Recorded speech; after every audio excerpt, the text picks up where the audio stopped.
and gentlemen, welcome back to another Elden Ring video. Today we're going to be showcasing patch 1.04, the brand new patch for Elden Ring. Just came out today, or rather yesterday, since it's already past midnight. And they've made quite a lot of changes, a lot of balance changes that I'm really happy with, and I think the community is going to be really happy with.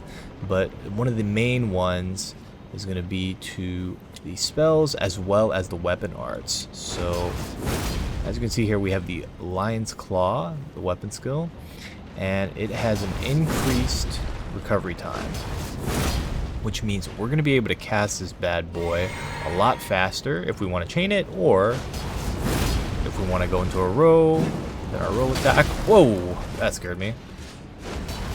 Showcase it right here. I can just combo it twice, really easy. And if he attacks me, I can do my rule attack out of it.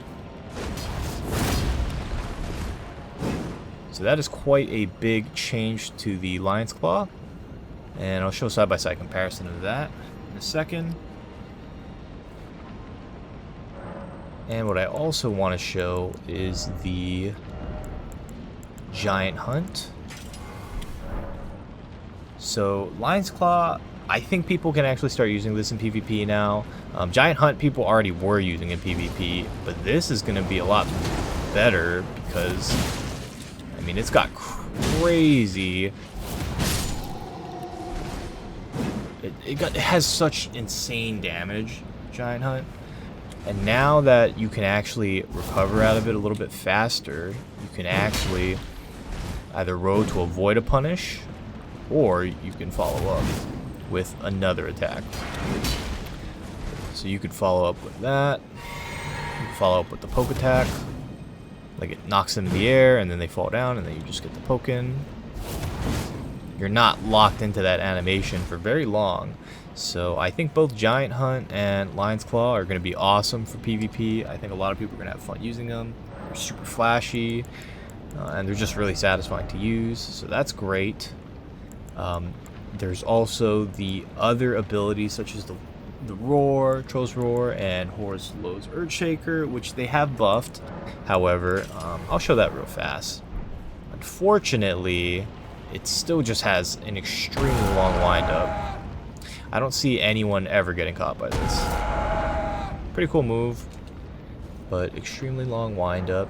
And we're going to take a look at the Horlu Earthshaker, which is very similar. So you're going to roar and then slam to the ground, and we can follow that up with another slam on the ground.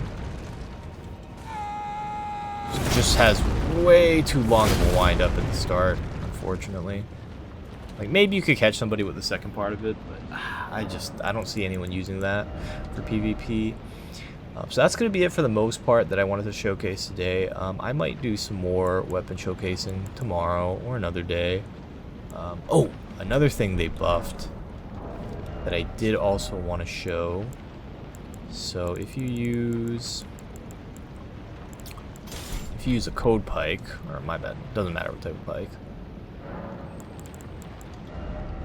we are going to pop on the Black Flame Tornado. So this is something that's really cool they added. When you use the Black Flame Tornado, this is the normal animation for it. Oops, I didn't wind it up. This is the fully charged animation for it. Boom. Pretty cool. Very long wind up. However, if at any point we start using it... Oh, no, my bad. Yeah, right before you do the slam attack, you can actually cancel it and roll out. So even on the early one, I can use the roll button to cancel out the big slam attack, because that has quite a long wind up. So we might actually see other people using this weapon now, or more people using this weapon now, this weapon skill, because it actually has some versatility. I think in invasions, especially since it has long range. But you're not going to have to be fully committed to the big slam attack, which is pretty nice. So that's something to think about. And of course, one of the Ashes of War that already was pretty strong that they're buffing is the Flaming Strike. So this one, you left trigger to cast the flames, right, heavy attack to strike through it and buff your weapon. This weapon, or this weapon skill was already pretty strong, and they increase the distance that you travel when you cast it. So I have a big step forward when I cast it. Ooh, and that is some big damage. And that staggers hard too. So that's going to be incredible, especially in invasions, I think. In duels, it's pretty easy to avoid for the most part, I think. But you can catch people off guard. You can suddenly cast it around. And they might get caught by the follow-up hit. So that's going to be a lot of fun.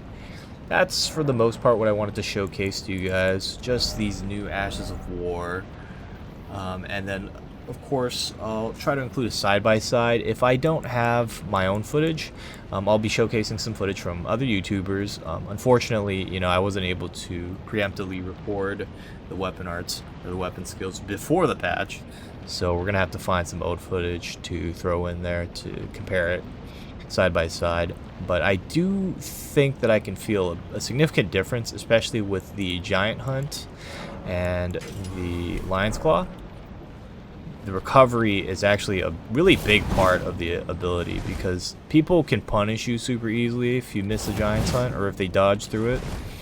But with the recovery being faster, it's going to be a lot harder to punish it. That, and you'll have a lot more options in terms of follow-up because it's shorter. So that's really nice. Same with the Lion's Claw. But yeah, that's about it for the video. So I hope you guys enjoyed. Hop on to Elden Ring for patch 1.04. Try to figure out your own stuff with the new changes they've made. I think spellcasting is going to be a lot more fun, and there should be a lot more variety in terms of weapons and weapon art combinations. So yeah, I'll see you guys in the next video. Thanks for watching.